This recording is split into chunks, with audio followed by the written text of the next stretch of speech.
چقدر عجیب است که ایام بچگی رنگ اکا و دادر در یک صنف کلان شدیم.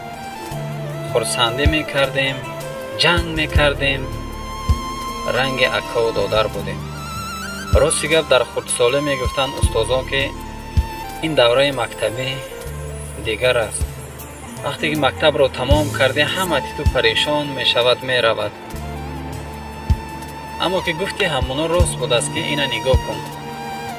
چند سال است که بعضی وقت به خدا قسم از سالی که مکتب رو تمام کردیم صنف 11 را داجی هست آدمی که همصنفایی که من ندیدم.